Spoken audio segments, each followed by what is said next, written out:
Good evening, everyone, and welcome to the Worship Center. This is our live stream town hall event tonight. We have a special guest.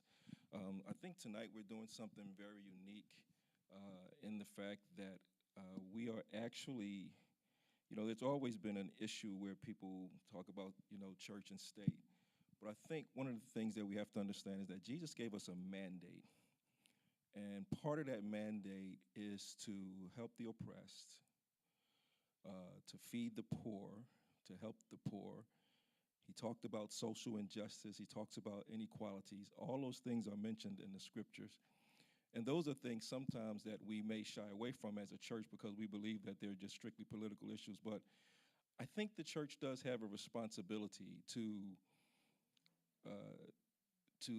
share or to get involved in community activities. Outside of us just praying for folks. So tonight we're doing something very special tonight. We have a special guest that we're honored to have who is actually running for Congress, local hometown girl, and we're excited to have her. And we just want to kind of share tonight. Like as we say in church, we want to break bread, right? So we want to break some bread tonight. We want to ask some questions. We really just want to know who you are, what your mission is, how do you plan on changing things, and just kind of be a blessing and just kind of be open. We want to, oftentimes, you see the politicians who come out on Sunday, then after the election, you never see them, right? But this is not the case here. So we're excited about this young lady that we have today, Rhonda Powell. She's running for Congress. I can't introduce her the way she can introduce herself. And so, listen, let's give her a round of applause. First of all, thank her for coming. We invited her. And so we just want to ask a couple questions, then later on we're going to open up the floor. We're going to take some questions from the floor, and she says she cannot be offended. So ask what you want to ask. If you want to know which direction she wants to take the district in, ask. I don't think there's any question here tonight that she's not going to be afraid to ask. Now remember, I'm not running for office, so you can't ask me no questions. I'm not open for questions, right? Rhonda's running for office. So listen, let's welcome her again. Rhonda, thank you so much for coming. Really appreciate you, right? Thank you. So are you excited about what you're doing? Yeah? It's definitely a labor of love. Right. And I'm a person of vision. Mm-hmm. So I certainly try not to get into things unless I can see the end of the movie. So, that I'm excited for, and I'm excited about just everything that I'm learning on this journey, because I think it's important information that we need to harness in just local communities. Right. Because it's something that usually a lot of folks feel like is unattainable, and I believe we can correct that. Awesome. So listen, we want to say to our live stream audience that you're watching us right now on live stream on Facebook or YouTube, share that link, share that. Tap it with all your friends, Twitter, Instagram, whatever it is, on all your social media, app venues. Share that link, and we're gonna take questions, okay? So let's start off with the first question. I got a question. We got to start off. We want to know about you, right? So I guess my first question is, tell us about yourself, right? Your professional experiences, your skills. What do you bring to the table? I think we want to know that. Okay. Well, Mount Clemens is home for me. 4 generations of my family have lived right here in Macomb County. 4 generations? 4 generations, wow. Yeah. My great-grandparents were here. Awesome. So we got a lot of longevity here and a lot of years of service. My grandfather was a bishop. Zion Temple Church in Jesus, right around the corner. Oh, wow. On Court Street.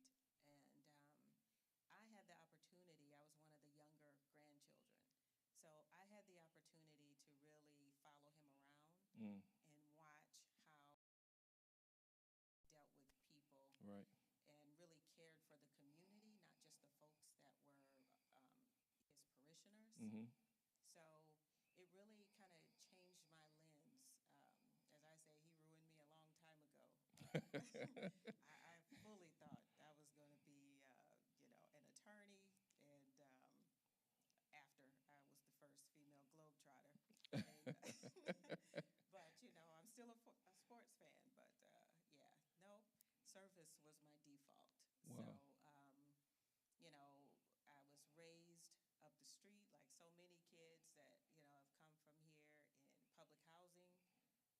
siblings and I, we were raised by our single mom with a ton of support from our extended family, my uncles, aunts, of course, my grandparents. We could not have survived without that extended family. And so I got to learn firsthand what it meant to really be there Yeah. for people. And didn't go to law school, but I hold a bachelor and a master's degree in both are concentrated in human service, and I'm also a Six Sigma Green Belt, so certified process improvement specialist. And as I say, that just makes me an organizational development geek. That's one of the things that I love to do is, but I think it comes too from just being a person of vision. I was blessed to have vision since I was very young, and just able to kind of see how we can make things better and not spend too much time rehearsing how things are. That's amazing. So that's it's something that I feel blessed to have. So you said you grew up here in Mount Clemens, right? So let's take a little walk back and do a little history here. So what were some of the significant things that you've seen changed in this community, or what are, and this could be maybe further down the road question, we'll ask about later on, what are some of the significant things that you want to change, but what have you seen change since during your time growing up?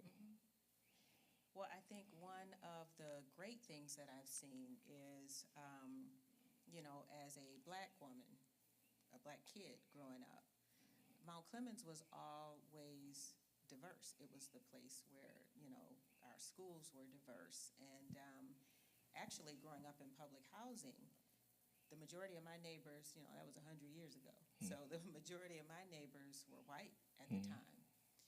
It was diverse in that, we had folks from every community that lived there. But over time, what I saw was that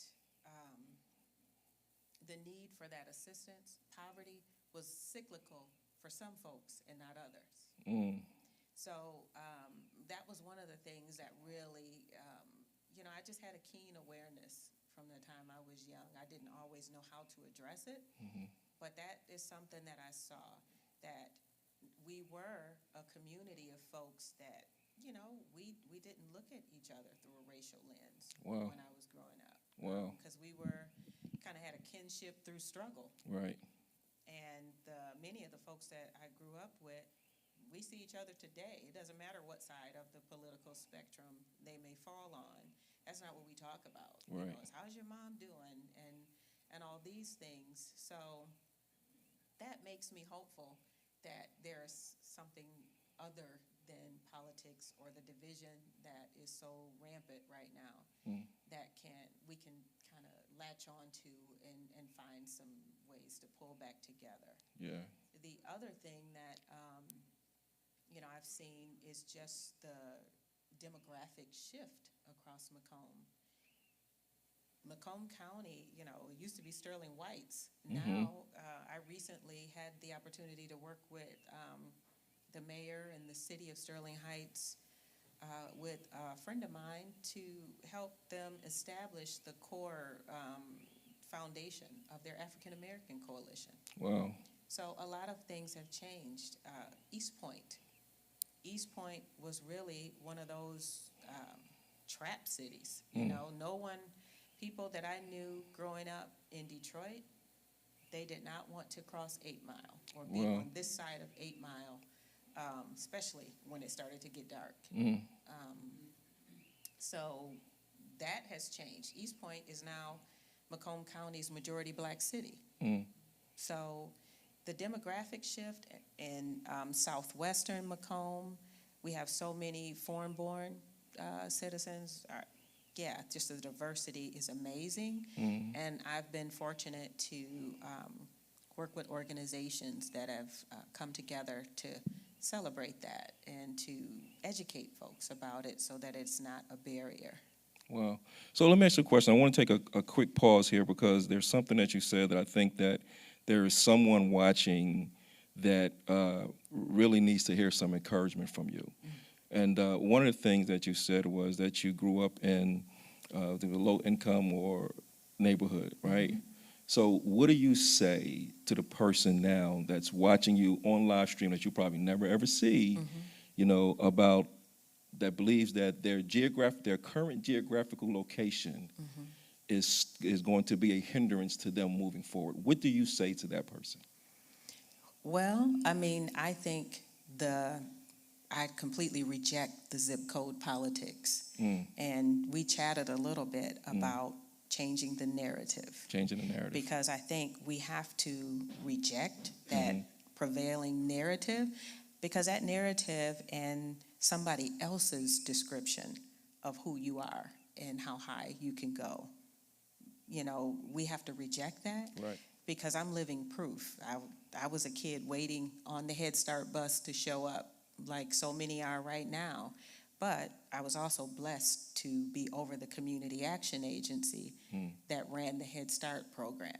Wow. So it's not where we start, it's where we finish, and we have to stay on that journey. Amen. And let me say this, struggle bakes something into you that other people don't possess. All right. Oh, man. So that is something that I say, embrace struggle, because we can look at, I want to get over there, but it's something about the process, which is why I'm a process improvement, It is something about the process, being willing to go. A lot of people aren't willing to go through it, but when you grow up in certain circumstances, you are forced to go through that process, and it makes you somebody that the person watching can never become. All right. You want to change seats? All right. No, you stay right. All right. No, I think so. Like, one of the things for me is, even as we look at the audience that we have tonight, one of the things for me is I am always a guy of what I believe that, matter of fact, Jake said it years ago about maximizing the moment. Right? So whenever someone gives you a platform, right, Yes. you take advantage of that platform, right? Because you never know if you're ever going to have that platform again. Right. And so oftentimes we don't use our platform well, but we want to use it well tonight. And that's why I asked you that question, because I believe that it may be somebody in this audience right now tonight that says, you know what?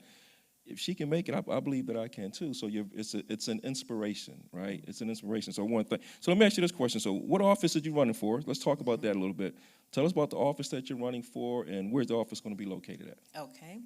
So this is a congressional seat.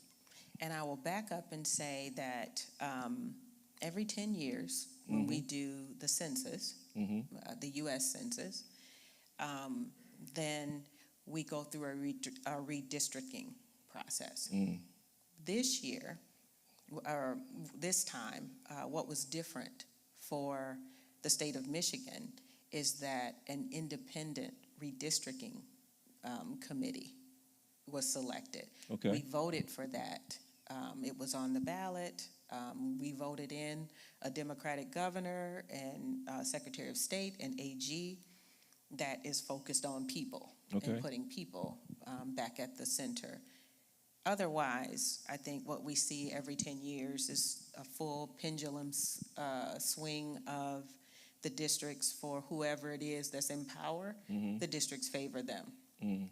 This independent commission the goal was to put that process in the hands of people and have a balanced number of Democrats, independents, and Republicans to man that process and to gauge community support and input going all around the state to gauge input.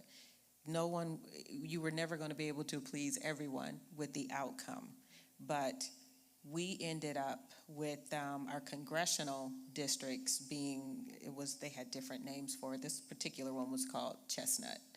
And that's how we ended up with the current split that we have now. That process changed for the congressional level.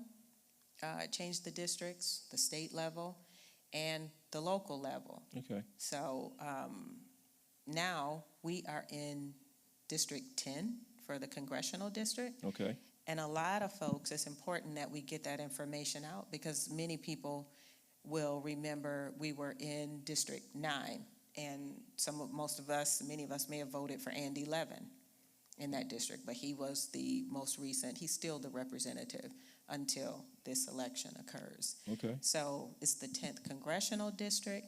It's a huge district. It is pretty much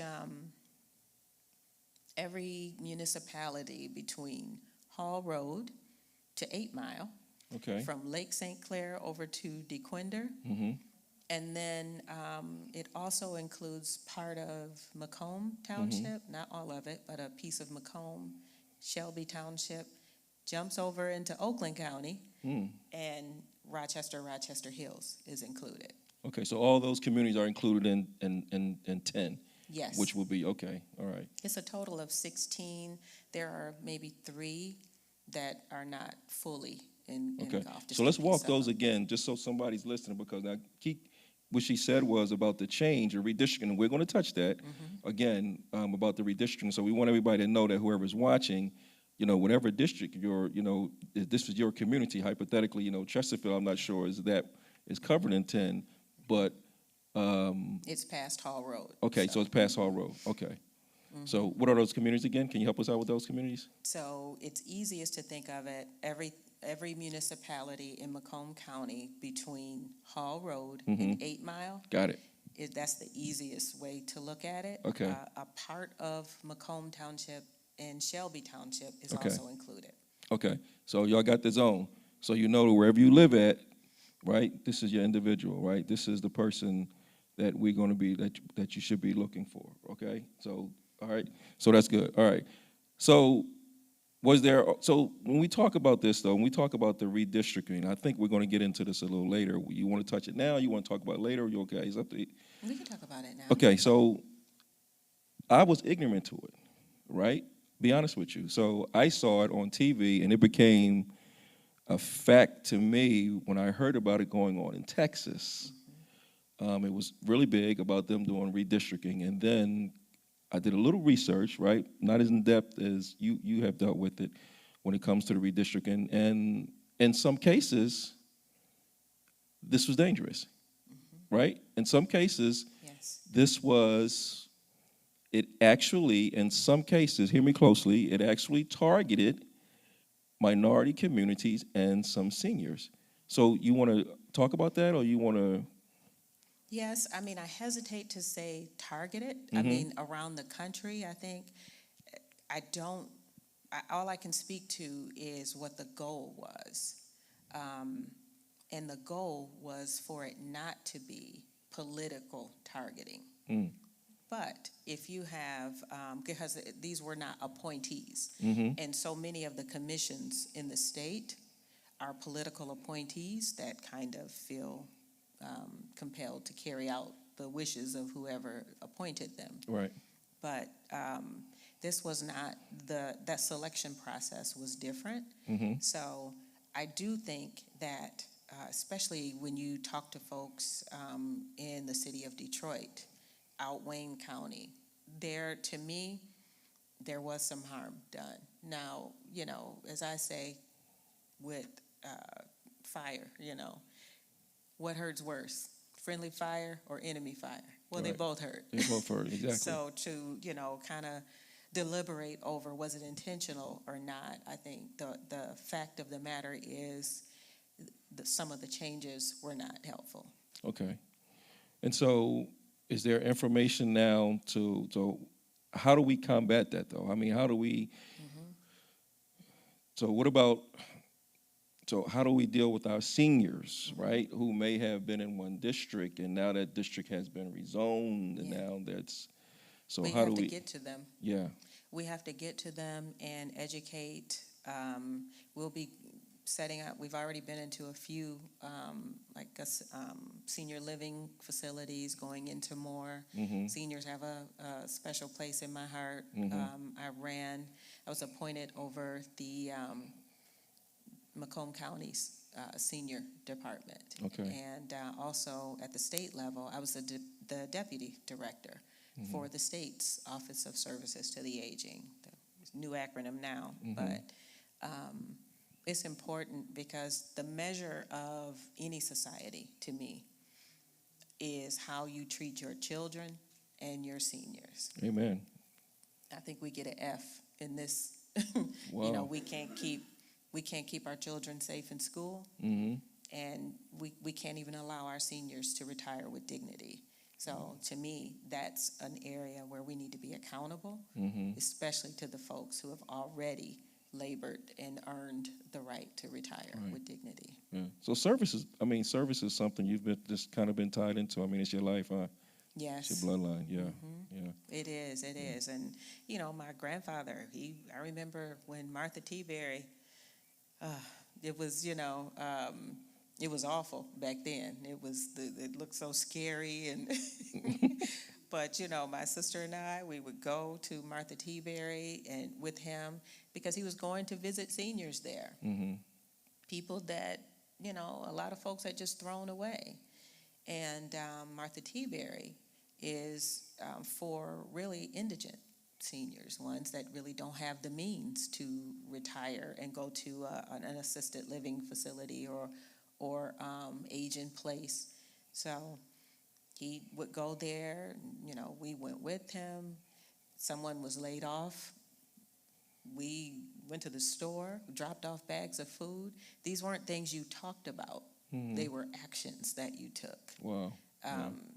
He visited the sick and that. So, yeah, it was baked into me at an early age that's the price of community. Right.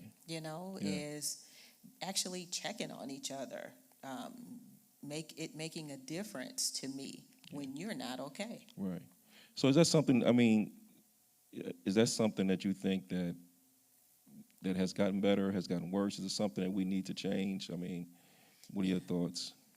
I think it definitely has gotten worse in this age of the selfie. Yeah.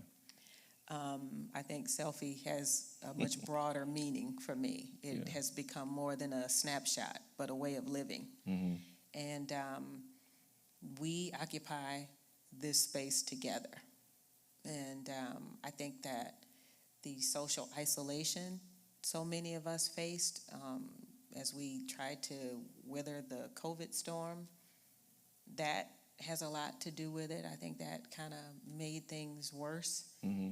But anytime you see folks that are driving and you're so irritated that you have decided within 60 seconds, no one's in the car with you, but you decided that somebody deliberately cut you off. Well, how come they can't just be in a hurry and didn't see you? Right. I mean, it really doesn't have to be that scholarly. It could just be, but watching how we can go from 0 to 10 in such a short amount of time speaks to a much broader issue in that we don't have that compassion for our fellow humans, and we don't see the value in each other, which is always dangerous. Yeah.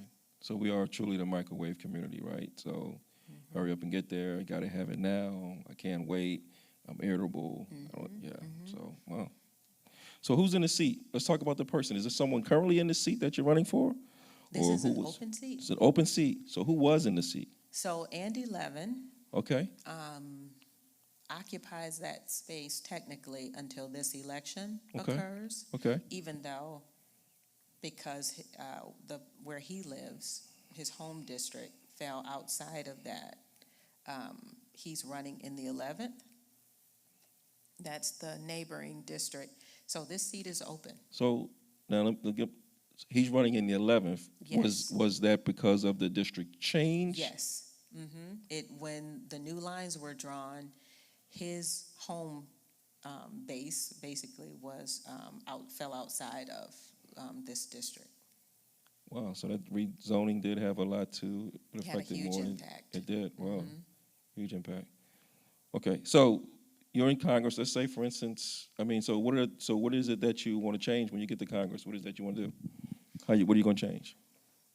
I believe that I have a long list of things that I feel like need to be addressed, but at the top of that list for me, I feel like democracy is on the ballot, and that we have to take the opportunity to really shore up if we're going to have a democracy or not, because for the most part, it's been aspirational for us, but it has not been threatened in this way since the Civil War.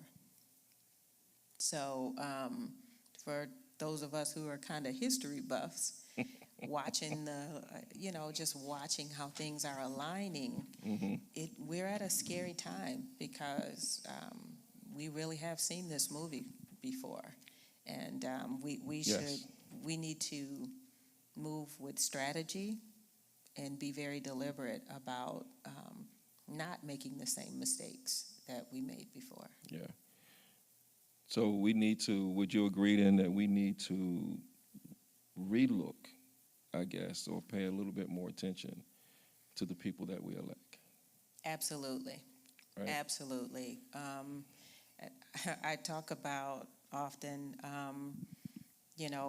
from so much of my lens is through the Word of God. And I always need to be able to find an anchor there.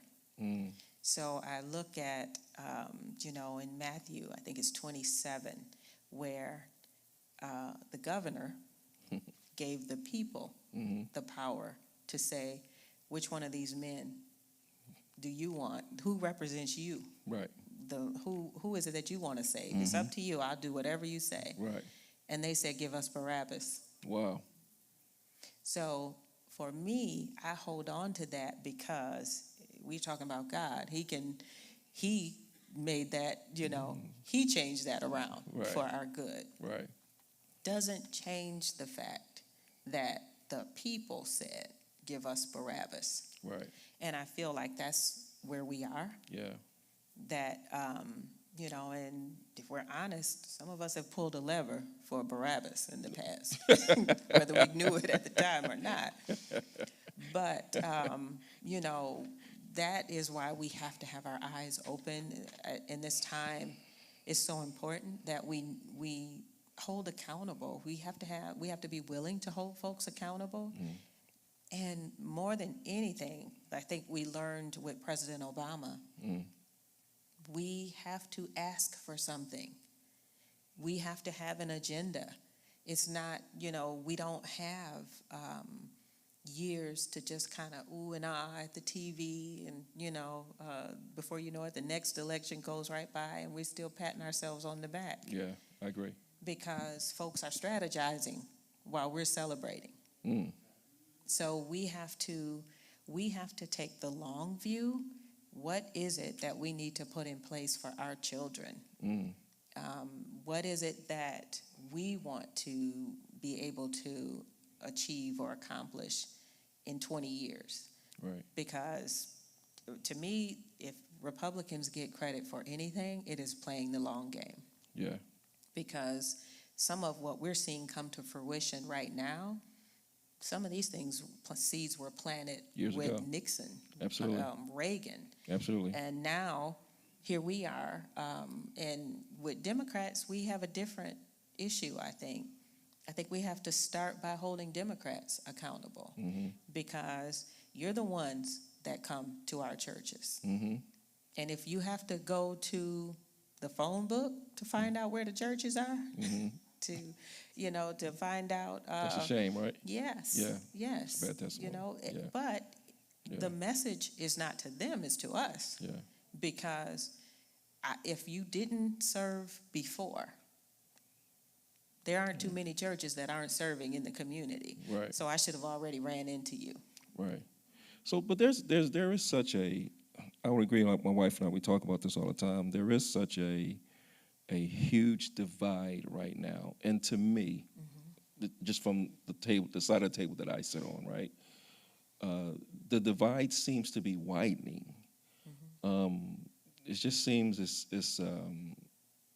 it's almost like we're sooner or later we got this thought process that sooner or later it's going to be lawlessness, right? Like it's almost every man for himself. It's a divide among political lines, divide among social lines, divide among cultural lines, divide among economical lines, definitely a divide among racial lines.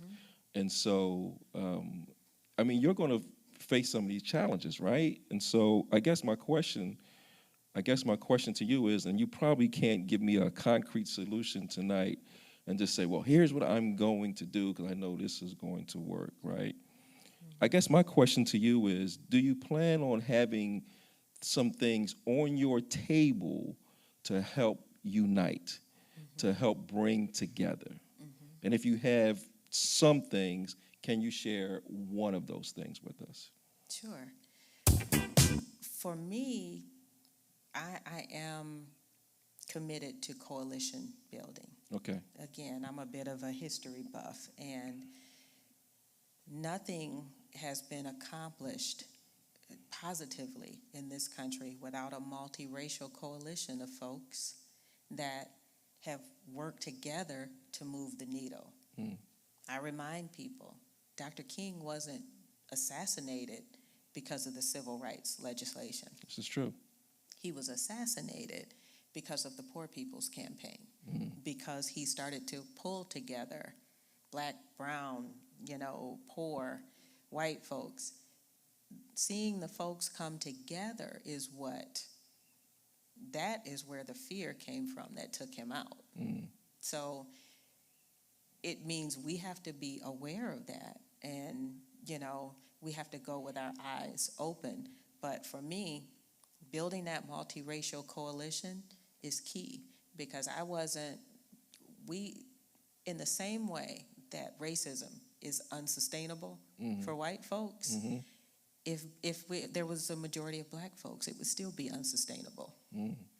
So our goal can't be to do what they did, or what they're doing. Right. But at the same time, because we are in a position to experience it every day, we are learning that by osmosis, just proximity to that type of treatment. So we have to be very deliberate about training ourselves differently. And so much of that, I believe, the church, for me, my grandfather, we fellowshipped with everybody. Yeah. So many things to me can't be out of place when the church is on one accord. And I mean the church. Yeah. So following those kind of principles, I think, is going to remain important to me. I have worked to build those coalitions here in Macomb. I was an executive committee member when I worked for Macomb County, and one of the founders of a One Macomb initiative. And, we founded a Metro Equity Collaborative as well, to make sure we continued that work, to make sure we are recognizing vulnerable and marginalized communities and taking every opportunity to bring folks together. I currently am the statewide operations director for We the People Michigan and We the People Action Fund. So that is what it's really become one of the most impactful social justice organizations in the state. So I'm with you when you talk about the church, because I really do think that the church, I really do believe that the church, the universal church, has to really do more. I say this, I say it very respectfully, though, that the universal church has to do more than pray, right? I always say that when you get finished praying, you got to get up and do something, right? And I really do think that we need to, and I think that we need to, I'd say that we all learned how to love in the church. So in order for us to teach other people how to love, we have to go outside the church walls, and we have to share that type of love and teach people how to love. My question to you, though, is this, though. So most politicians, a lot of them, oftentimes get elected, and they get elected, right? And so we never see them again until maybe 2 or 3 years later. So when it's time to get reelected, right? So share with me or share with the audience, talk to them, tell them, reassure them anyway. So what is on Rhonda Powell's agenda to stay connected to her constituency? Well, if I can be so bold as to say they don't get elected, we elect them. Amen. So we have to accept that responsibility first in order to change it. They aren't sprinkling pixie dust, you know. We're not holding folks accountable to us. So fool me once. Shame on you. Exactly. Gotcha. So we have to demand more of the folks that we give folks a lot of authority over our livelihood when we put them into these offices. And it's very hard to remove folks once they are there. So we should be asking a whole lot more questions about the folks, you know, of the people that we put into office. And more importantly, what is your track record? Again, if you're serving in the community, which you are, and you've never heard of these folks before, you probably aren't going to see them afterward. And, you know, for me, I think, again, democracy is on the ballot. So that's what we're seeing. We need to be asking that of every candidate. What is it that you see going on right now? Right. But because of the strong ties I have in the community, that is what I thrive on.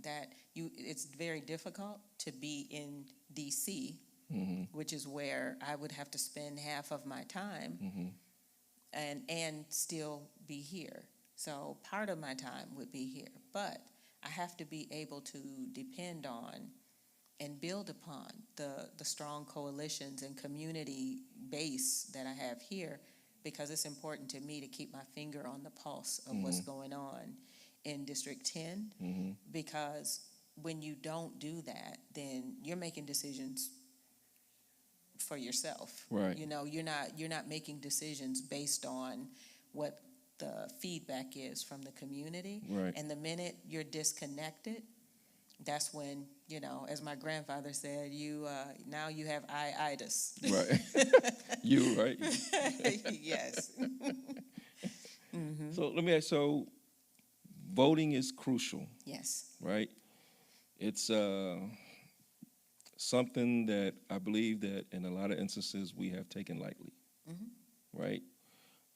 I believe it's our voice, though. You know, when we vote, we come together and we vote. We have the power. We can make all the change that is needed through our vote. So, talk to young people tonight, right? That are seeing you here, that are sitting here, that are watching you on Facebook, on Instagram, or Twitter, whatever it is that they're watching you on. Talk to them tonight. What if you had something to say to them about voting? Share with them how important voting is, and how their vote matters. I think for young people, that's another narrative that I reject. That young people are just so checked out and they are not voting because they just don't want to vote. I think that millennials are children of privilege, and they differ from us in that we were taught, oh, you vote no matter what because someone died for your right to vote, and sometimes that has led us to vote for people that we probably shouldn't have voted for. Yeah. Yeah. So I watch how young folks move because I have a few millennials, and they get enough news feed on their phone than I get all day in turning the TV on. So they are very much aware of what is going on, but what they also know is you don't represent me. You don't get my vote because you don't represent me. You're not saying what I need to hear. I haven't seen you do anything for me, and I'm not going to be fooled. I don't owe you anything. Wow. So to me, it is, we have to learn a little bit from them, and they have to learn a little bit from us, Right. you know. But, you know, thinking that it's not enough to say to young people in this moment, oh, you know, people died for you to vote. Yes, and somebody else still died because they were shot down in the middle of the street, you know, by an officer.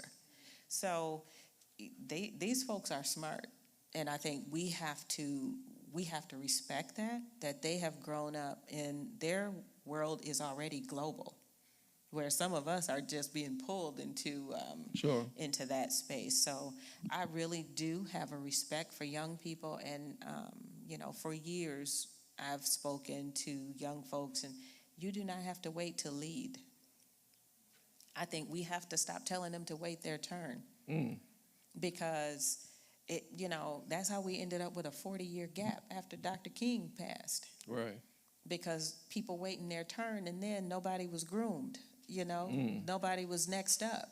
We have to, you know, we have to have an exchange with young folks, and respect that they're living in a time and have already seen some things that we haven't. So, yeah, I mean, I think that I want them to respect the power of the vote. Of the vote. And I mean, honestly, I want them to vote their interest. My message to them is not, oh, you got to go down the ballot and vote for. No. You need to vote your interest. And you do need to make people respect who you are and your community. If you don't respect my community, why should I give you my vote? Yeah.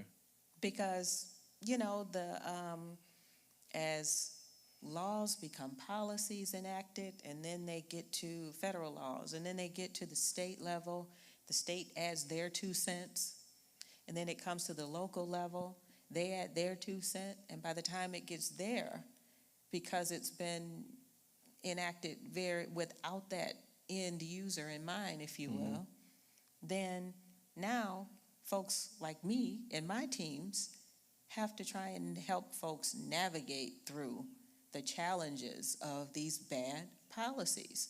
But it's because we keep sending people to represent us. How many people in Congress right now in Michigan has lived in public housing? Well, that's a good question. But you're in a position to make decisions for people in public housing. But you've never lived there.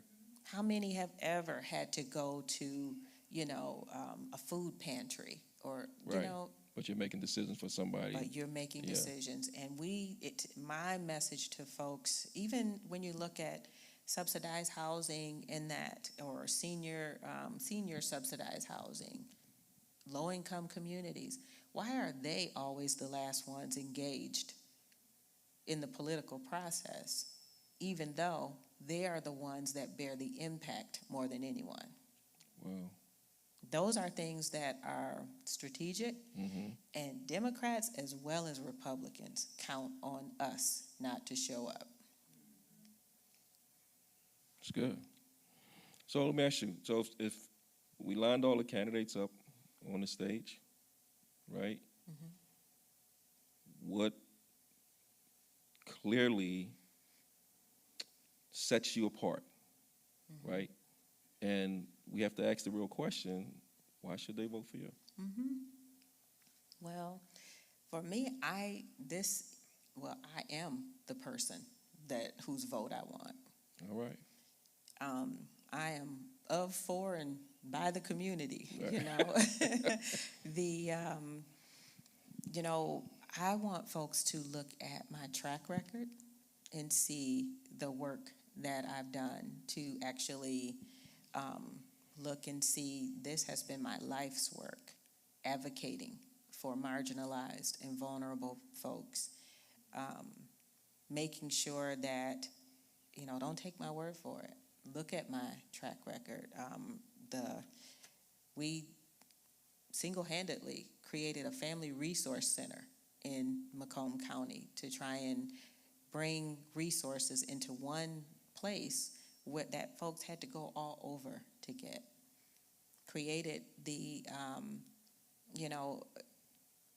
DEI, so Diversity, Equity, and Inclusion Initiative, that really was the first to span across Macomb County and recognize all the the rich diversity that is emerging in the county. I was that Head Start kid. So I'm not asking people to trust that I'll come up to speed on this is who I am. Yeah. And representing the community, holding government accountable. These are all things that are a part of my resume already. So, and I will continue to say, if folks weren't serving you yesterday, if you send them to Congress, I guarantee you they won't be serving you tomorrow. They ain't gonna serve you tomorrow. And we've seen that anyway, right? So we know that because that just seems to be. We have seen that this just seems movie to be over and over and again. over and over again. So I know I'm tired of watching it. Yes. Right. So That's what made me get into I'm, this race, because you're going to go and you're going to write the same type of harmful policies and pass legislation that's harmful. We unfortunately know that, as I say, the BIPOC community, we have been the thing that gets compromised in poor communities. For sure. So Black, Indigenous, people of color. Not only compromised, it's flat out overlooked. Yeah. So if every time there's a tough decision to be made and you go in, you know what, I got you. I'm going in and I'm going to fight for you. Yeah. Go in, go behind closed doors, and then you come out with the exact same bullet points. Well, we fought really hard, but we had to compromise, Well, how come we're always the thing that is, compromised? Right. People feel that it has real consequences for abandoning the folks who put you in office, and we can't continue to do. That's the definition of insanity. Doing the same thing over and over, expecting a different result. Expecting a different result. Yeah. So, yeah, we have to, even though we're I believe wholeheartedly, we're battle fatigued right now. Since just 2020, look at what we never could have predicted that now we got something new, monkeypox or something, a new strain of COVID. COVID has become the thing that won't go away. And it's largely because, we can't come together and respect our fellow human being enough to say, you know what, maybe I don't want to do it, but I don't want you harmed. So, you know what I mean? So, sure, yeah. But we're not there. And that is something I believe that has to be modeled. Yeah. So, yeah, I mean, that really is my experience in, I've ran homeless shelters in Macomb and Oakland County. Been blessed to be the first and only to date African-American director appointed to multiple county government departments. Ran the Metro Equity Collaborative, so I've started and created organizations. Have a list of probably too long to name of organizations that I've served on the board, and still consult around the state for people who seek out my leadership. Awarded Athena 2019 Athena Award. So do you sleep? Do you sleep at all? I've or no? gotten down to 5 I mean, you're doing all these hours. things, but I wonder, do you sleep? You sleep standing up? You sleep while you're driving? I only need 5 hours now. If I can get 5 hours in, I'm good. And a good cup of dark roast. So let me ask. So here's one of the things that I'm excited about, right? And my wife and I share, because my wife's an entrepreneur, and so. But one of the things I'm excited about is women in politics. I'm excited about women in leadership in church. I'm excited about women, owning their own businesses now, and we're seeing this, right? Yes. This thing is like really, really, like it's just really taking off, right? So, I mean, give us some insight. I mean, where do you think that surge is coming from?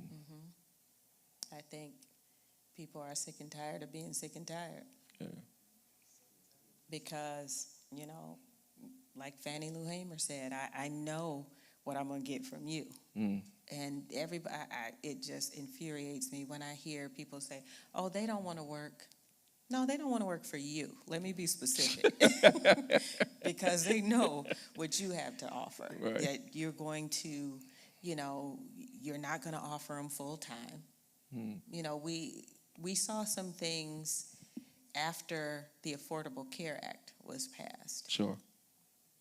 And everyone should have paid attention to that shift. After that was passed, then we saw corporations and employers move into a space where really just completely devaluing, not all, of course, but devaluing the American worker. So when you have to offer health care, now all of a sudden, oh, I had 50 full-time staff, now I have 10. And I have another 40 part-time folks because I'm not going to, the law says I have to offer you health care if you're full-time over a consistent number of months. Sure. So to avoid doing that, no thought about, oh, well, Bishop, you got a family, you probably can use health care. No, I'm going to look at my bottom line, and you can get another job somewhere. Oh, just get on the exchange. Wow. So to have that type of mentality toward the folks who work for you, you can't have a corporation without these, committed employees. And that's another thing I think about millennials. Keep in mind that these are the children who saw their parents who were so committed to these jobs get a box in 5 minutes to collect your things, and you're escorted off the premises. When these corporations started to, really just keep their own profits, and instead of, taking a little bit more of a loss in profits, not a real loss, sure, you would rather just escort people out and, wow, after 20, 25 years of service, that's what you have for people. And even now, when you look at the so many auto workers, well, many of them came and they've adopted this tiered system. Yeah. A 401k is not the same thing as a pension. So, this is what corporations have left the everyday worker to try and deal with. And people will say, oh, we have a supply chain issue. No, we don't. We have a supply chain issue when we have a hard time manufacturing guns. But when we can manufacture guns but not baby formula, we just have a problem. We just have a problem. We got a problem. That's what we have. Because we have sold out people to these corporations. And now we have all these antitrust laws on the books that I guess people are forgetting because we're definitely not enforcing them. But how do we have corporations like DTE? How can you still be a utility company and get a government subsidy as a utility company, but you're publicly traded on the stock exchange? Sold out people for these corporations. Right. So that is what people are recognizing. Even if they can't articulate it, the list, people see, you know what, these corporations are out for themselves, and rather than be vulnerable to your box in 5 minutes for my loyalty, then what I'm going to do, I'm going to get out here and I'm going to see what I can do for myself. Right. So I want to see us doing more to push entrepreneurship. Why can't we make sure that folks understand that? Because my concern is when you become, when you shift from an employee to an independent contractor, Okay. well, your tax status changes. Right. Are we educating people on what that but if we talk about, small businesses, what this country was built on, well, then why don't we want people to know about the principles of small business? Sure. So, Well, yeah, I'll stop ranting. no, this is it's informative. It's good. It's good education. So how can people? So we want to know. So how can people learn more about your campaign? So let's throw that question out there. We got a couple other that I want to go back to because you threw out some major stuff that we want to that we want to kind of tap back into. So how can people know more about your campaign? And then how and where can they support you?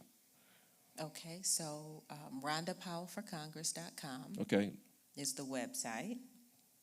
And there's a link to all my social media there, or Rhonda Powell for Congress on any of the social media platforms too, is where folks can get involved in, there's on the website, you can volunteer, you can donate. We appreciate the donations, and we appreciate the people resources as well, because that's really, our campaign has been very grassroots, but we will only owe the people when we get to Congress. So let me ask you this question. So here's a question, and this is, you said you were bold. I'm kind of bold too in asking and some things, so not everything. But I will ask you this though. So one of the things that I like to share and tell people is that know what you need, because you never know the person that you're walking into. That person may have what you need. Yes. So, hypothetical. Tell us, what do you need? Because someone in this room tonight may have the ability to possibly meet that need or know somebody that can help you with your needs. So what do you need from this audience, from everybody that's watching on Facebook, on YouTube, or whatever, from this audience? What do you need from this audience to help you? So one of my main asks is to give me 5. So that 5 is to pledge your support for me and connect with 5 people and let them know why you're supporting me, so they will support me as well. That's one thing. And also, our campaign set out to raise $100,000 in this final quarter. We only have until August 2nd, and we're far away from there. We are probably at around $30,000. Okay. So we certainly appreciate all donations. Okay. All right. So we're going to get behind you. Okay. Another question for you. So we talked about the election. So when is the election? Just for everybody who don't know when the election is, when is the election? So the primary is August 2nd. Okay. And for some folks who, if you're an absentee voter, you should already be receiving or have your absentee ballot. If you haven't, you definitely want to reach out to your local clerk. Okay. So how can they do that? So if you haven't received it, who is it that they need to contact if they haven't received the absentee ballot? You can reach your local clerk or start with the Macomb County Clerk's office, and they can, you can go online and track it. You can, especially if you've already requested it, and they will navigate you if they need you to connect with the local clerk. But the easiest way is to go to the Macomb County Clerk, their website, and I think it's the election tab. Okay. All right. So any parting thoughts? Anything you want to share? Thank you. I appreciate you're welcome. This. No, we want to tell you. Let me say we want to thank you, right? And the reason why I think we want to thank you, I know the reason why we want to thank you, because you kind of opened our eyes here tonight, right? You shared a lot of light on some areas some things that we didn't even know existed. We didn't know how to use certain tools or how those tools worked. You kind of opened our eyes to that, kind of opened our eyes to a lot of things economically, culturally, socially, And so we want to thank you for taking the time out of your schedule. I know there's probably another 10, 20 places that you could have been, but coming by here tonight, just sitting here with us and just kind of sharing and teaching, because information, knowledge is, I tell people knowledge is power, but it's really only power once it's applied. Yes, for sure. Yeah, right. Sure. And so, and so now that we've been empowered, by Rhonda Powell, it's time for us to take what you've given us and just kind of do something with it. But we're going to open up the floor to some questions. But before we open up the floor, we do have some questions from our sound guy that came on. Okay. All right. So we got some questions. Okay. But before we do the questions, let's give us a parting, your parting thing, what you want to share with us. And then we'll take some questions. Okay. Well, I want to give a shout out to my commissioner. Yeah. Commissioner Antoinette Wallace, Macomb County Commissioner, has joined us.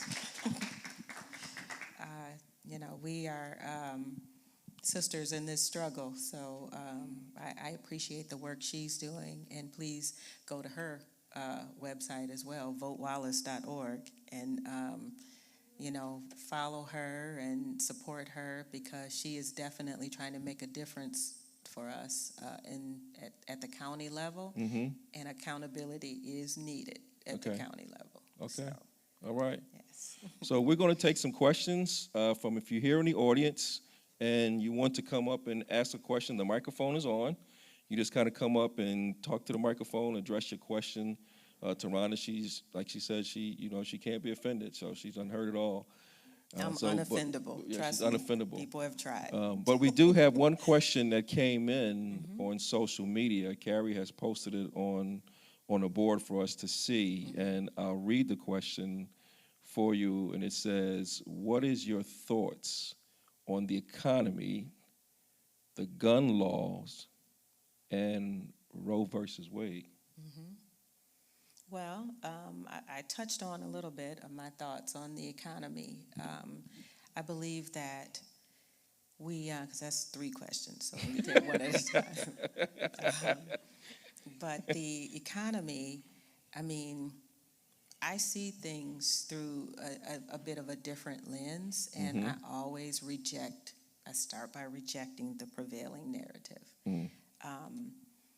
So much of the struggle with the economy is a man-made crisis. Again, I use the analogy about us being able to manufacture guns but not baby formula. That's not a supply chain issue, even though that's what folks would have us to believe. I think that the oil prices, the gas prices, seeing those surge, well, the price to purchase gas from these other countries has not gone up that much. It is the profit that people are making that has gone up exponentially. All right. And also, there are over 9,000 drilling permits that have already been issued. And these corporations, because they like when there is a Republican administration, because the rules are rolled back, the regulations are rolled back. No, we're not going to give you permission to go through native lands and spoil their lands. You've taken enough from Native Americans. Amen. So, that is kind of the behind the scenes of why you see the surge in prices. And there's always this excuse. But now when we wanted for people to travel, because there would be a conflict now with the, car rental companies and airlines, and that magically the cost went down a little bit over the 4th of July holiday. Isn't that magical? So, these corporations, we have got to give our democracy back to the people. We've sold the country out to corporations. And that is the man-made crisis that we're having. So we need folks that will kind of zoom out and take the aerial view and not just say, oh, let's just remove the taxes. Okay, Sure. that's an immediate, Right. remedy, but it's not a fix. Right. That's a Band-Aid. That's a Band-Aid. Because, in Michigan, we tax people. So that's not sustainable long term. Mm-hmm. So the issue of these corporations and the stronghold they have to pull levers in our economy, and then we're the ones who suffer, Mm-hmm. while you still give these same corporations the tax subsidies that they all enjoy. I have never seen so many self-made millionaires with tax subsidies. It's just amazing. Right. So those are the things that we have to correct. Our economy is on an unsustainable path. It will cripple the American people. And another challenge is we've always been willing to leave certain people behind. Mm. We've always picked winners and losers. Yep. But see, now the problem is this issue is spreading beyond the folks that were chosen to lose. Mm. Because as that gap gets wider and wider of people that are being left behind, now, you weren't supposed to be left behind, Mm-hmm. But in one of the things I love about process improvement is there's a term called MUDA, and it speaks to waste. It means waste. Mm-hmm. We've decided that there is an acceptable amount of waste that we're willing to incur in this, and that's what we've really dubbed people as people, that we're allowing to fall by the wayside and just chalk it up to, can't win them all. Yeah. That we've got to reverse course on that, and get back to a people-centered economy. Yeah. As far as the gun laws, I am amazed at just how we have allowed folks to extort the Second Amendment. And if nothing else, it seems like we could go as hard for the rest of our rights as these folks do for the Second Amendment, because we are more than willing to allow the Supreme Court to abuse our Fourth Amendment rights, but nobody can touch the Second Amendment. No, again, we are so out of balance with people who are just, as I say, got a sip of power and got drunk. Those are, it's why we have to approach these challenges by centering a democracy. You can't just cherry pick every, Monday morning quarterback. Oh, there was another shooting, so we need this piece of legislation. Right.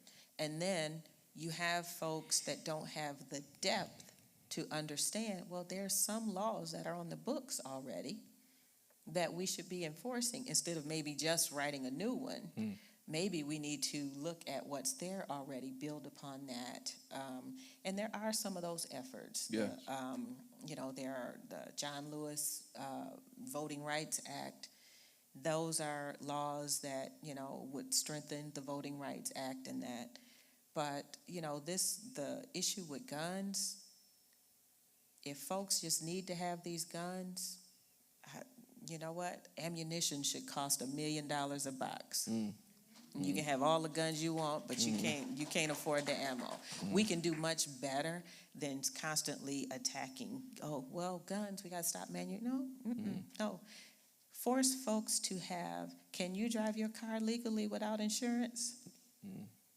Why can't we make folks have? The reason we have to have insurance on our cars is because of the element of danger. Sure. Yep. Well, I think we've proven that, it's been proven guns are pretty dangerous. And then now we are using automatic weapons of war. So shouldn't folks have to have insurance? For me, there's more than one way to skin a cat. But if we just keep, sorry for all the cat lovers, but, if we just keep doing the same thing, and these folks have proven they're more than willing to wait out our 5 minutes of outrage. And, you know, someone is shot, and then ultimately it's that family who is left with the fallout, that community. And then it's a news flash for, you know, as long as, anytime we see Reverend Sharpton on the news, we know it's a problem. Ben Crump. He never comes on anymore, he or Ben Crump, you know, you're not coming on for a revival. Yeah, right. So, you know, it's so out of balance that we really have to go back to the core and look at, okay, can we center the people in this democracy? Because if I do that, then it's a no-brainer that, you know, my neighbor can't shoot me down with a, you know, AR-15. And, you know, but that was just standing their ground. Really? Right. The Roe versus Wade issue, I think for me, especially as a believer, I look at that. I don't chase the shiny dangling object. Everybody talks about abortion. I look at the rights. If it is that what the Supreme Court ruled on was whether or not there were federal protections anymore for abortion. Not, is abortion a moral thing? Is it legal? You know, all these things.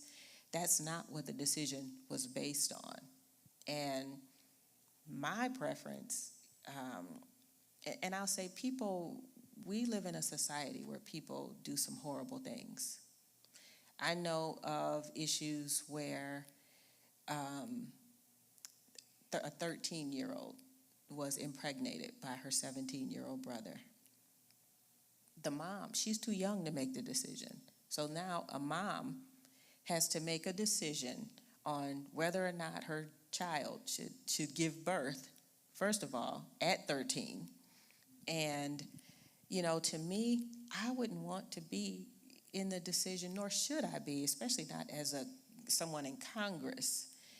She needs to be calling you, you know, not, of course not, Clarence Thomas. You Right. know, that to me, if there's no other instances where we see questionable, where if this is a healthcare issue, and that's the lens I have to look at it through, not my personal beliefs, because if I pull, for me, no, that's not my personal belief. Right. But there's 99 other things that people don't live according to that go, you know, when it comes to my personal belief. And I don't see you on Sunday, Wednesday, or anything. Right. So Sure. we have to look at what the legal question that the Supreme Court responded to was, should there be a federal protection? That's the only thing they ruled on. And I also say with folks that, you know, believe that the government should be in charge of making that decision, I reject that. Because if the government can't get it right that all these young black men shouldn't be, you know, you don't deserve to be, you know, have 60 bullets put in you by 8 officers. Sure. If you are pro-life, well, shouldn't you be first to that battle too? Right. Government, Right. government has proven, Right. no, government is not for morality, because they failed that test a long time ago. We need to, you know, and the other thing, really, they talk about contraceptives, and, well, look at the inequities. That's what I also have a problem with, you know. And do you need your wife's permission to have a vasectomy? That's a contraception. And the answer, unfortunately, in most cases is no. But women don't think about getting your tubes tied or something. And you gotta have, if you're married, you have to have the permission of your spouse. So just the inequities, government has got a lot of work to do before they can jump into the moral game for me. Right. So the best we can do is say, you know, is this, I look at it through the lens of, is this something that a healthcare professional, if it is a procedure that would be done in a doctor's office, I don't care what it is, then that's the lens we need to look at it through, and not put government in a position to cherry pick. Oh, is this moral? Is this, because even when you look at prayer in schools, well, okay, if we allow that, first of all, children of believers, y'all better be praying in school anyway. Right. You don't need nobody to lead you in prayer.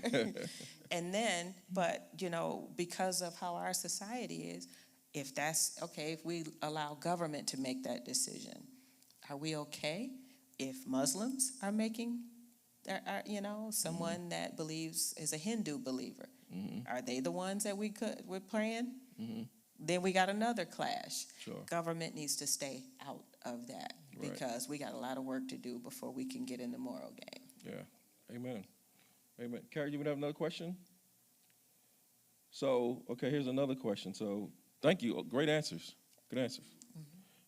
Here's another question. So, assuming your victory, choose a single issue you will prioritize, name it, and describe what you want to accomplish. A single issue in this climate You're asking is, some tough questions. Though. Yeah, but that's a good question, though, and thanks for the last question, too. A single issue that I would prioritize, one of the many, is pre-K for all. Pre-K for all?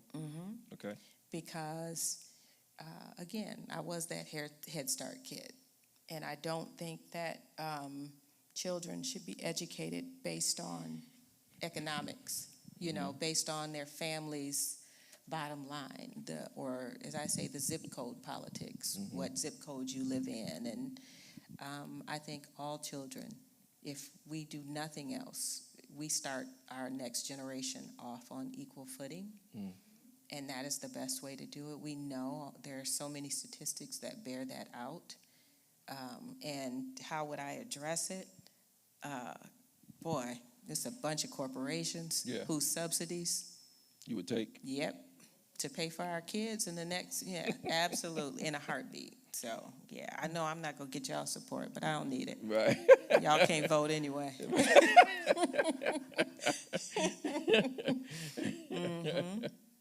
All right, so it's a good. Thank you so much for the question too, for my viewers. Thank you so much for your questions. We really appreciate it. It's another question from a viewer. It says, "What major reforms are you willing to support?" Reforms are a challenging question for me. Okay.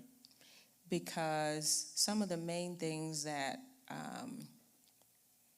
are issues, like housing, affordable housing is an issue that I'm very passionate about too.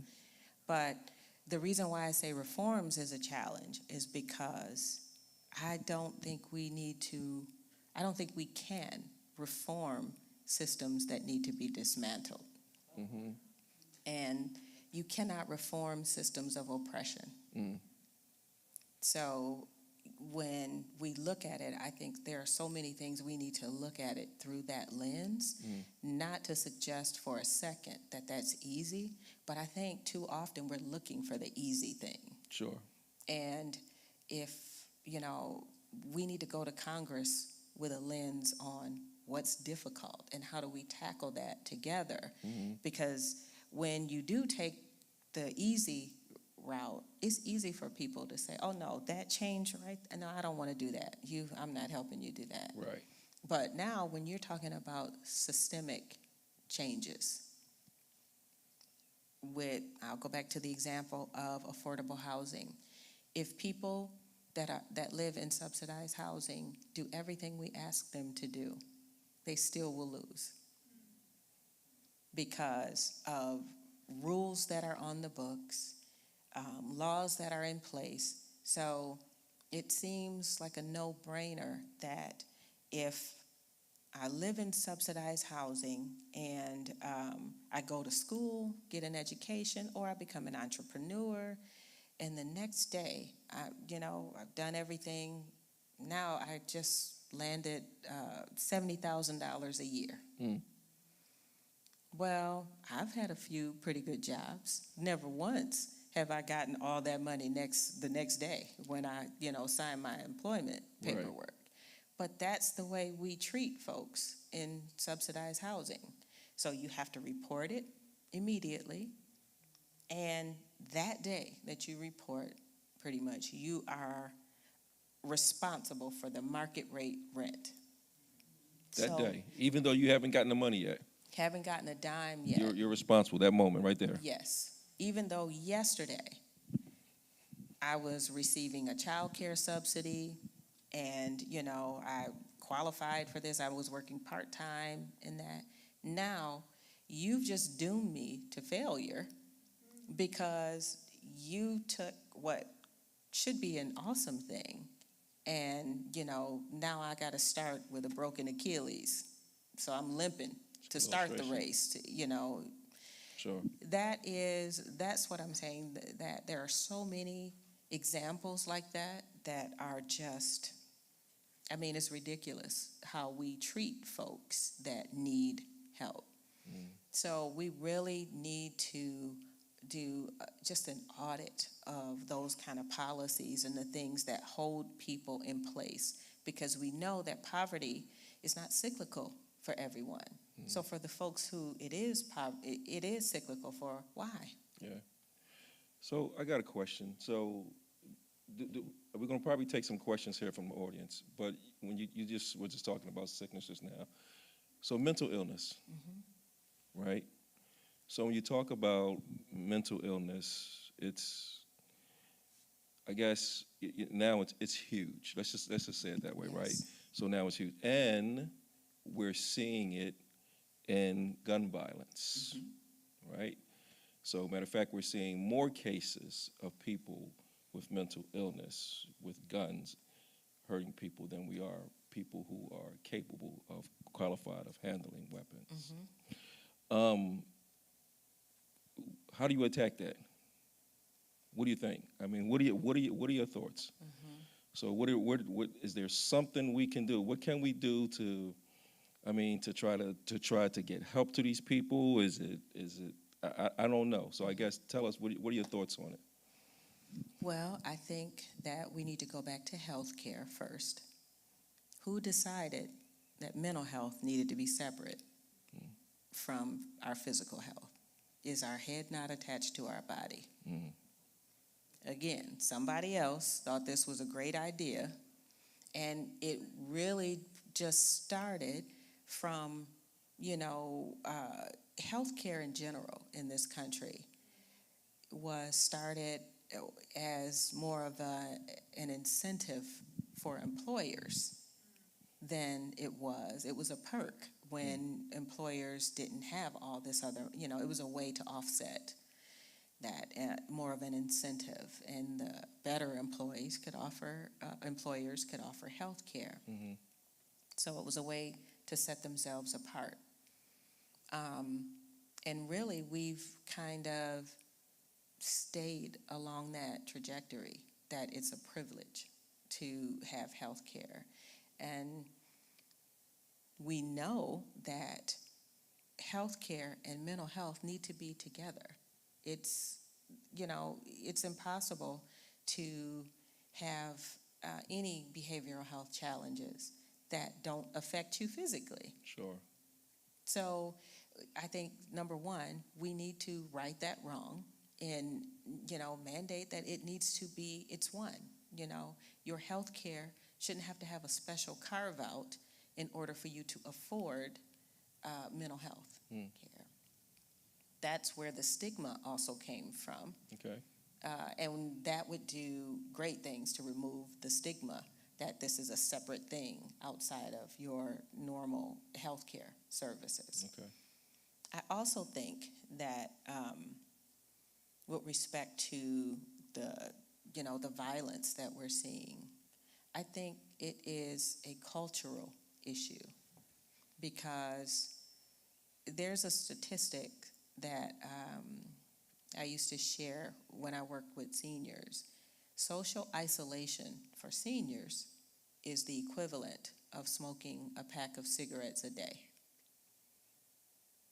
And if it's a well-known fact that if you have a senior and you take them out, so we used to always try to do things to prevent falls or anything like that.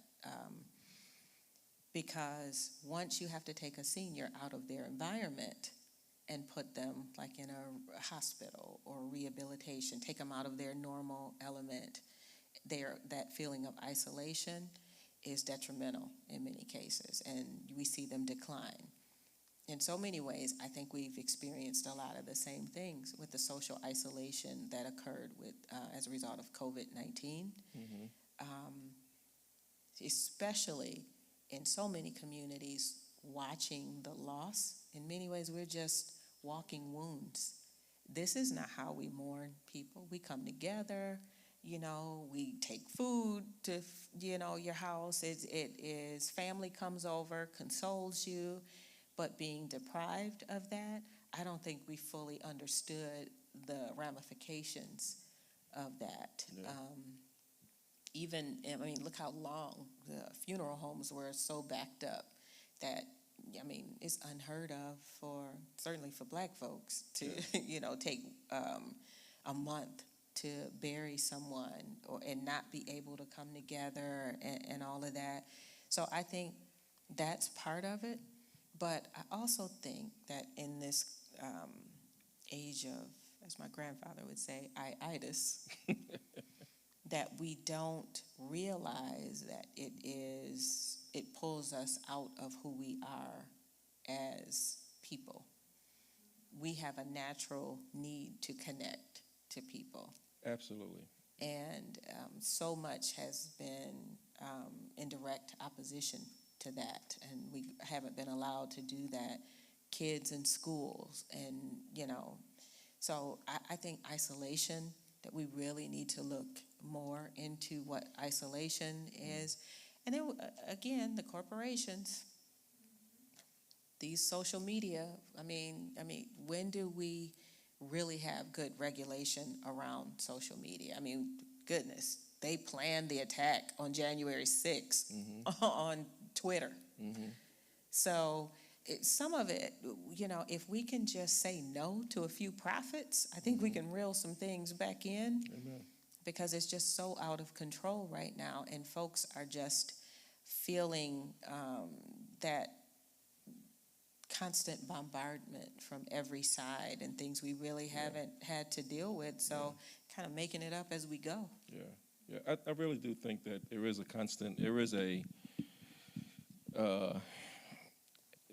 heavy weight right now, right? So there is a lot of things that's being thrown at us, as a society, as a people. There's a lot of things that's being thrown at us, and then not being able to pay your bills. When you take a look at the single mom, for instance, who makes $35,000 a year, but then the greatest portion of that goes into childcare, right? How does she get ahead, right? So we do have some challenges, I think, as a nation, that I'm hoping anyway, that I'm believing and praying God for, that when you are, that when we do put you in the seat, because you said we elect, right? So so that when we do vote and we put you in the seat, that you'll handle some of those issues. But we got another question from another one of our viewers. So this is a good one too.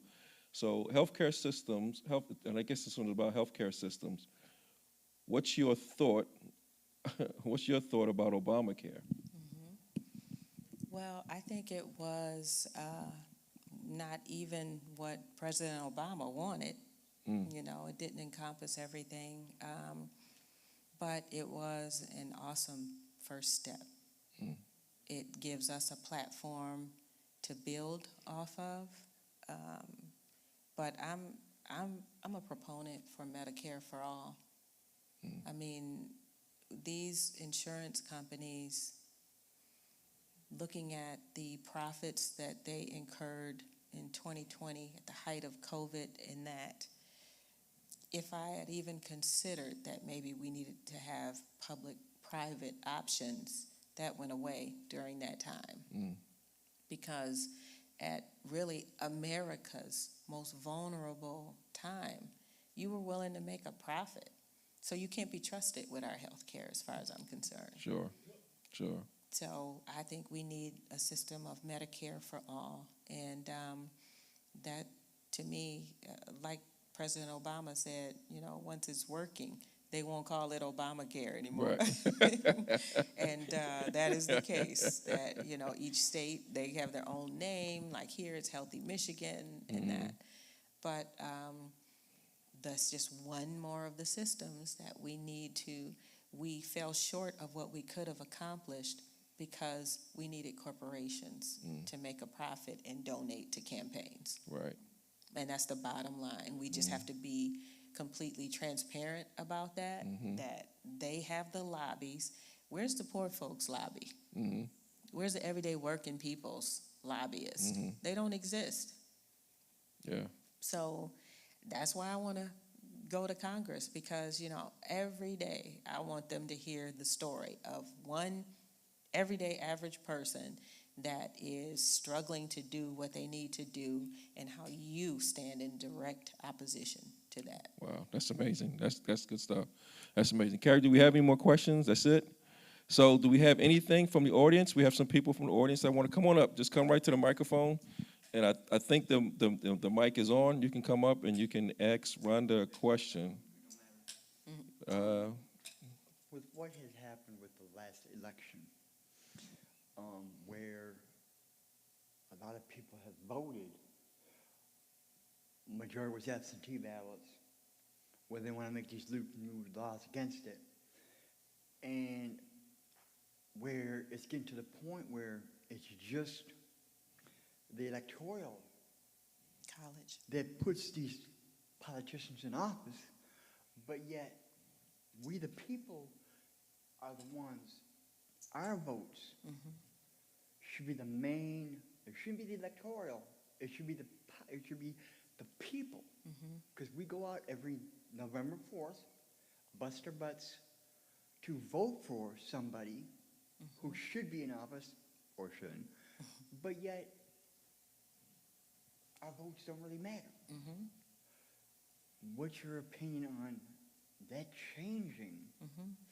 And instead of the electoral, make it the people vote that counts. That's a great question. Thank you.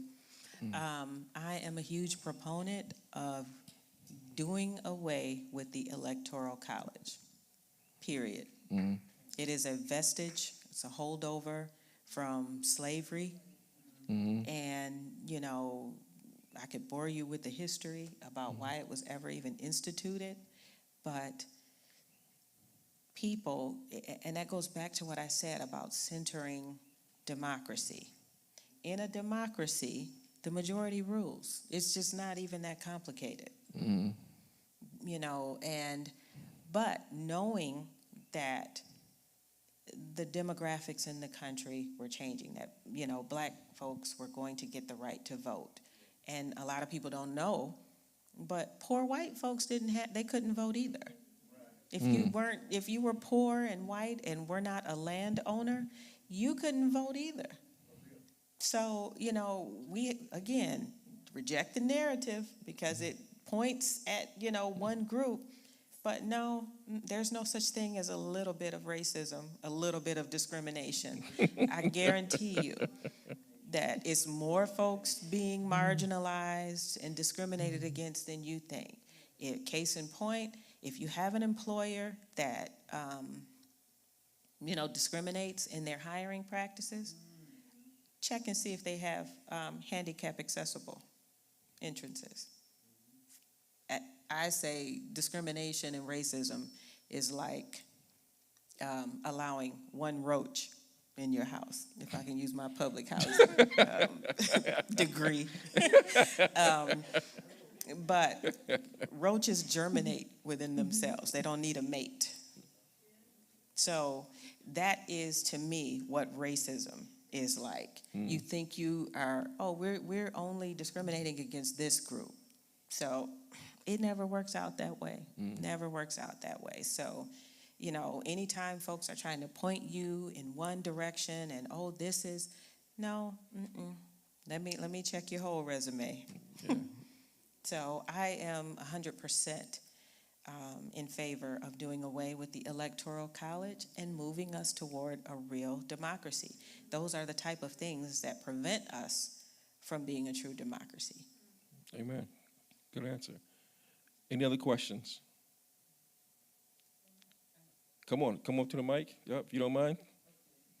Take your time. We'll wait on you. Take your time. Great discussion, though. Great. Thank you. Thank you so much. Yeah, a lot of viewer participation too. I'm really excited about the viewer participation. Please. Good evening. Good evening. Where could I find information about the redistricting, and not just for this county, but like I have family in Detroit, and what website? So on the Michigan Secretary of State, that might be the Michigan Department of State, but I think it's misos.gov. Okay.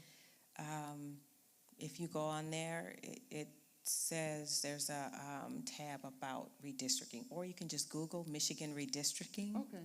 And it'll come up. It's a whole, they got a ton of information on there about, you can go back and you can listen to the public hearings. You can look at the maps that they had to, there were like 3 maps, I think, that they had narrowed it down to, and then they chose ultimately one for the state and federal level. So you can go back and look at all of that, all those discussions there. Okay, thank you. Sure I have thing. 2 more. Okay.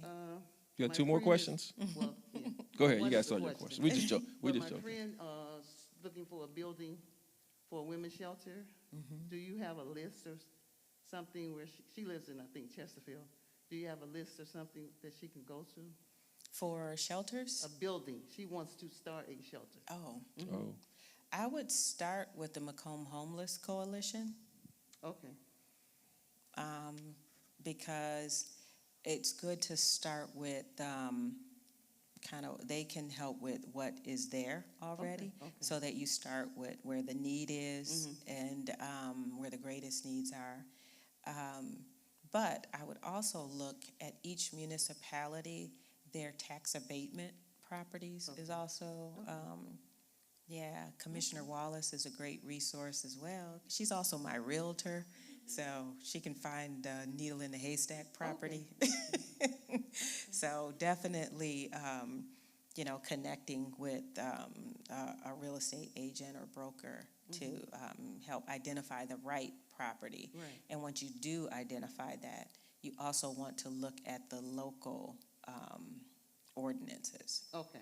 Because when we went to move shelters in the past and needed to expand or move, there's always what folks refer to as NIMBY, not in my backyard. Okay. So she definitely wants to be aware of, I would even start with the local council in that and make sure you have community support to do that. Okay. in fact, our tech guy just threw something up on the screen for you. Perfect. And I Thank think you. that'll be on. He'll try to leave Yes, that up Michigan until after Independent service. You Citizens can Redistricting grab it. So Commission. yeah, that's our tech guy. Thank you. Yeah. And the last one is just a comment. I remember when Obama was in office, he talked about the oil companies, and he said they're not supposed to raise the prices at the pump because most of them get subsidies. Exactly. So, how would you be able to, work with that to help us, everyday people? Well, I think that we can enact laws that prevent that instead of just kind of shaking our finger Right. at these oil companies. No, we can pass legislation. We can revise existing legislation so that they cannot do that or they are penalized. Right. Because, I mean, even when you look at across different communities, if it was an issue of price, well, how come every gas station is different, the price? You're right. So, those things need to be regulated. And I know folks feel like, a lot of times that's why these corporations lobby so hard for more Republicans. Right. Because they will roll back that. But part of the reason why COVID was so horrible is because you had a Republican in office who dismantled the team, the communicable disease team. That's true. That President Obama put in place that was ready to work around the world with other countries and ready to be deployed to prevent this type. But, when you have someone in there that's, That's true. I don't know what he was, criminal. Yeah. I think even with the gun problem, Barabbas. Yeah, even with the gun problem, we have the NRA. So, I think that's part of the problem. Absolutely, but the NRA, the money that we got to get rid of Citizens United. Right. The case even where you have allowed corporations to put money in blind PACs now to support elections.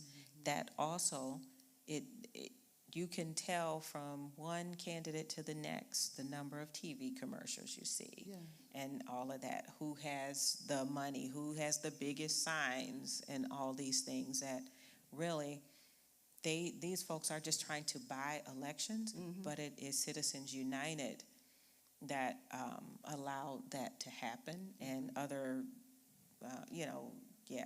we need to do a better job of making sure corporations we need to get our government back from corporations. Yes, that's true. Okay, so thank you very much. Absolutely. I just saw your Facebook 2 days ago. I said, wow. I'm going to go up here because I need to know what's really going on. Yes, thank you so much for being here, Well, and thanks you. for your questions. And thank you, Pastor, for sponsoring. Oh, thank you. So this was informative to you? This helped you? Yes? Yes, it did. Awesome. Well, thank you so much. Thank you. Yeah, thank you. Yes, that's Yeah, great. thank you. Thank you. We got another question from the audience. She's coming up. Okay.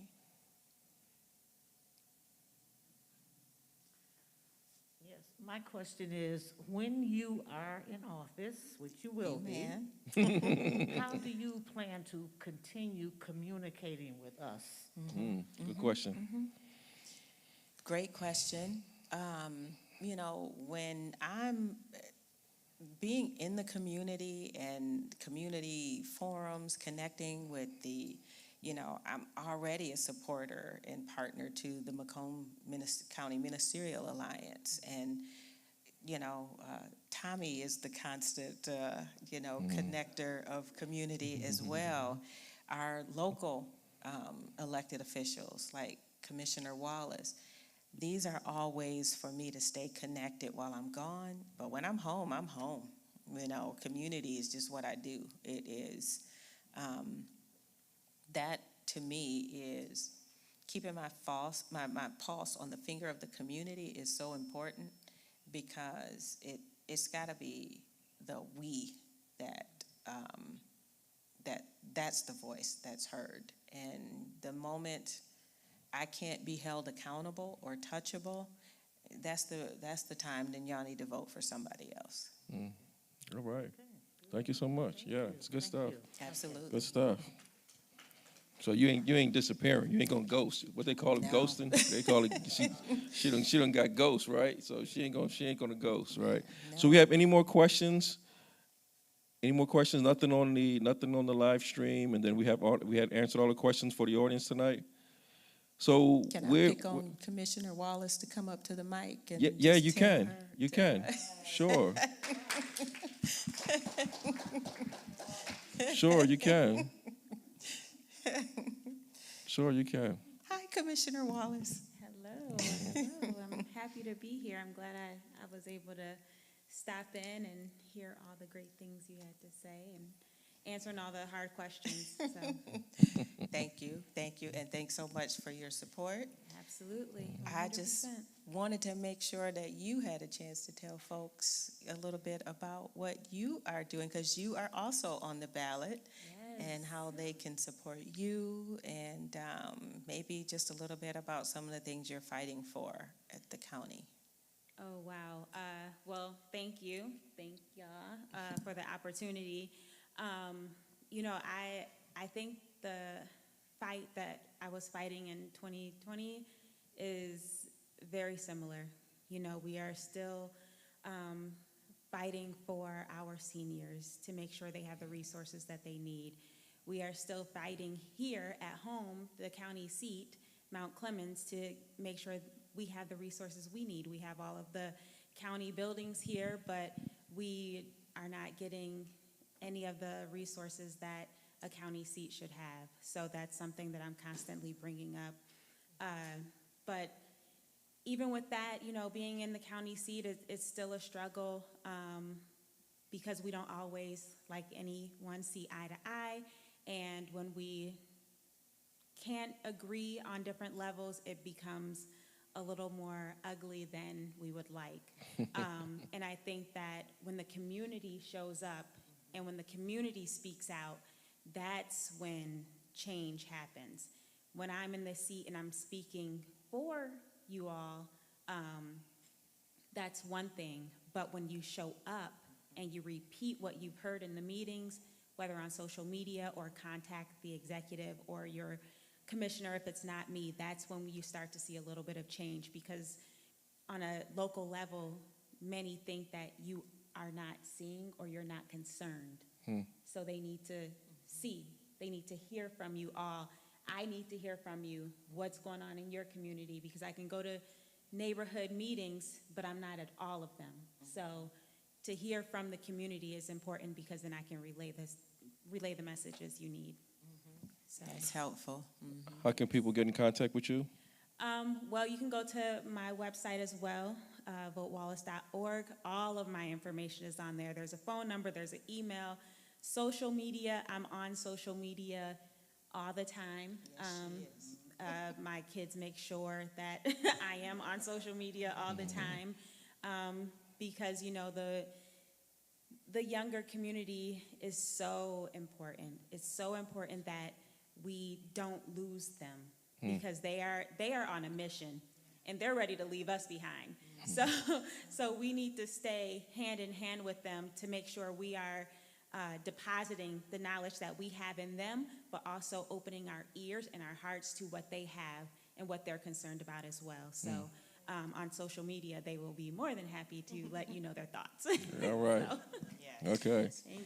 Thank Agreed. you. Thank you. Absolutely. Thank you. So we're going to take our last question from social media, right? So this is our last question that we're going to take tonight from our live stream audience, and it looks like a doozy. So it says the lower income and the millionaires seem to get more federal tax breaks than the middle class. What will you do to help the middle class with our tax issues? Well, I'm going to start again by rejecting the narrative, because I think folks put it out there as if low-income people are just draining our economy, and that is so far from the truth. If we look at, first of all, the first budget everyone should be looking at is the military budget.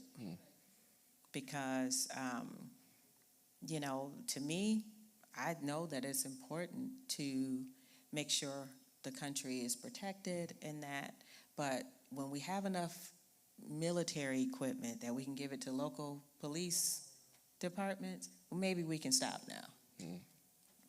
We need to get the priorities back together. So, and the corporations, if you compare the amount of subsidies that we give corporations, pales in comparison to what we do to help low-income folks. So I have to first reject that narrative. I think that we would do better to make sure that we are providing a living wage. We need to start there. And for folks that are currently low income, Well, we need to remove the policies that keep them low income, because there are so many things that serve, that do more harm than help and keep them in a situation of being Sure. low income. We could do much better by our returning citizens, folks that have been incarcerated and are returning, for all of the hurdles that they face. They may as well still be in prison. And a lot of those folks still face issues with voting. Am I correct? Not in Michigan. Okay, good. Michigan is one of the places that, after you're no longer incarcerated, you can vote. Awesome. So, as for middle class, all these brackets that we have for people is a challenge for me, because what's middle class? And is it that we don't want to look at it through the lens that, it's a class status that I want to be protected? The question is, why aren't we, corporations shouldn't even be a part of this factor. All these self-made folks out there that need government to, keep making them. Sure. That's what we need to remove from the table, so we can focus on making sure that we are doing right by all of the folks, everyday working people, across the income spectrum. And, Jesus said it best, the poor will always be with you. That's So, true. we shouldn't be okay with that. We need to do our part to make sure that folks aren't poor because we've decided this group will be poor. And I think the same principles apply to, there are a lot of things that keep the so-called middle class folks in check. That's why we need to do a better job of making sure entrepreneurship is accessible for anyone who Absolutely. chooses that path, and not something for the, the select few who can do well. Those are the kind of things that I think if folks in the so-called middle class were, but it applies to everyone, had access to incentives, maybe tax incentives if you do have a business and that, or you're working and still have a business, those kind of things. I think there's many different ways we can look at how we support just the American people instead of corporations. That is where we've gotten so far off keel with just where our value is placed, that I think it forces us into this more us and it's you or me, Sure. know. So I'm middle class. Why are you helping the poor? Right. And if the government could answer back, it would be, well, because I made them poor. Right. Wow. I made you middle class. Right. So that is truly, there are guardrails that keep us in these certain brackets, because you know what? When the tax penalties, the more you have, the less you're taxed. But make no bones about it, the hardest job in this country is being poor. So, it is a complete misnomer to think that, if you, like we talk about, the federal minimum wage and that, try to live off of, what the federal minimum wage is for a family of four. I challenge anybody to try and live off of that and then say the government's helping you too much. Good point. Any more questions? All right. Oh, Shirley, come on up. You got a question? Well, we can't hear you from back there. Or can we take the mic? We can take the mic back there. Can somebody take the mic back there to her? Oh. Thank you. Thank you.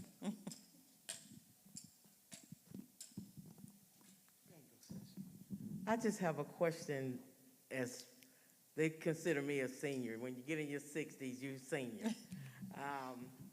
What do you think is going to happen to Social Security and the Medicare program for seniors? Because they talk about, they've been trying to just cut Social Security out. So what do you think, within the next 10 years, how you look at what they're going to do about Social Security? Social Security is not going anywhere. That's just a talking point that people use. Too many people benefit from, Democrat, Republican, Independent. It's not going anywhere. And it's just like they threatened to take away Obamacare. But you know what? It's still there. It was there through a full Republican administration. They had control over the House, the Senate, and the White House. Obamacare survived. So it's just one of those areas where I think it gets used to distract people from the things they're really trying to dismantle. Now, I fully believe that Social Security should not, it's far below what it should be. It needs to be increased to accommodate the cost of living, because you see so many of our seniors now that still have to work because, Social Security does not pay the bills. And at the same time, we have a shortage of affordable housing for seniors. And then it's too expensive to age in place because you don't, it's that push and pull. Social Security is not enough to maintain the home that you lived in. So it goes back to what I said about we need to rethink how our seniors are able to retire with dignity. These are the people who, anything that you think is great about this country, seniors made it that. So that, we need to shift our priorities and revisit Social Security to make sure it does sustain seniors. But I think another reason why I look at seniors and how seniors are doing is because it's a window into where we're going. So if you look at the current seniors, it's really part of the last wave of folks that had pensions. The next wave of folks is the 401k generation. Yeah. And the 401k, it fluctuates just like the stock market. So that's problematic, and I think we haven't begun to see the ramifications of that yet. So we really need to look at strengthening Social Security. And I also don't like how Medicare, is Part A, is Part B, is Part C, is Part D. Can we just provide, why does everything have to be, we have these add-ons, these carve-outs, and, it's ridiculous. We need to provide medical care coverage for our seniors and not worry about, the hospitalization costs this, prescriptions cost that. And every year you got to go back and you got to make another selection. It's our systems are so ridiculous and cumbersome. Archaic. Yeah, you would think that government does not have computers. Yes. Yeah. So I hope I didn't just ramble. I hope I answered your question. You did. So this is the final question for tonight. We'll take the final question. Is there one last question? Jeff? I just want to know what department in the United States has control over the police? Killing too many young people, too many black people, black folks, and Kenny, getting away with it. Where if they killed, like the last person they shot him like, what, 60 70 times? They shot at them about 90 times. And then it's like, well, if they get kicked out of one department, the union protects them. So they're able to take the same job, go to another department, and kill again. what department in politics has control? Is it the Congress, or what has control over that and changing that? You do, because you're the voter. So what we have to do is vote out people who believe that it's okay to mow down our citizens. Because today, it might be, young black men. But I guarantee you, tomorrow, again, it's my roach scenario. They will not, it won't stop there, because hatred, racism, discrimination, it cannot be contained. It has to be rooted out. And it is you look at the Department of Justice, the U.S. Attorney General, that's where the buck should stop. But policing is largely a state issue. So the federal government only controls federal policing. So you have to look who you're voting in locally in the state. Who is your police chief? Who is your sheriff? Those are the folks you need to be looking at to see. And the council, what does accountability look like? Who's the prosecuting attorney? Thank you, Tommy. That's a huge part, because unfortunately, the prosecutors, the county executive for sure, because the county executive, if no one else should be advocating, it should be, even though not all these things are under their purview, they should still be advocating for the people, because the commission, just like Commissioner Wallace, well, she represents a certain district, but the county executive is supposed to represent the interest of everyone across this county. So I always say, the power of the vote is mighty, and that's why people are trying to take it from you. If you had something of value in your home, would you just give it up easily? We need to recognize the power of the vote. Anything that folks wrote laws to prevent people to narrow it, and again, it's not just black people, people that were enslaved, or Native Americans that couldn't vote. How do you come and discover America with people living here already, but then you decide that those people can't even vote? So initially, only wealthy, land-owning white men were able to vote when this country was founded.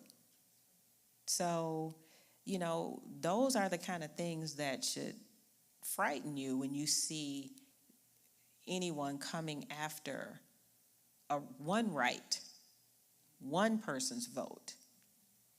It should alarm everyone, because name one example when someone has just said, oh, that's too much power for me. No more, please. No, it doesn't happen. Right. It doesn't happen. So, come on, let's give her a hand. Thank you. There you go. There you go. There you go. Thanks, you guys. I appreciate it. Thanks for the wonderful questions. Marvelous, right? So we want to tell you again, thank you so much for taking the time out of your schedule, coming to share, coming to educate. In other words, just basically coming to empower. And we really believe that you did that well. You hit it out the park. You knocked it home right out the park. And so thank everyone for coming tonight. My lovely wife, Teresa, who was here, she had to leave early. Teresa and I, we are the senior pastors here at the Worship Center. Our services start at 10 a.m.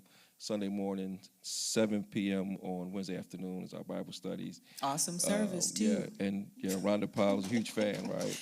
And so, listen, again, thank you so much. I guess I want to say God bless you all. There are some cookies, some light refreshments for you to kind of take like on your way out. And if I'm not mistaken, you're here, you're going to do some autographs, you're going to do some photo ops and all that stuff, right? Oh, no, there's nothing you can do with this signature. Trust me. But she's definitely going to do some photo ops. There's I think she has her cards out there, all the information. She even brought some free T-shirts for you guys. There's some free T-shirts out there, and so you can pick that up on your way out. Come on, let's give her a hand. Come on, y'all. Thank y'all so much. Thank you. Rhonda Powell for Congress. Thank you. Thank you so much, Bishop. God bless you. God bless you. God bless you.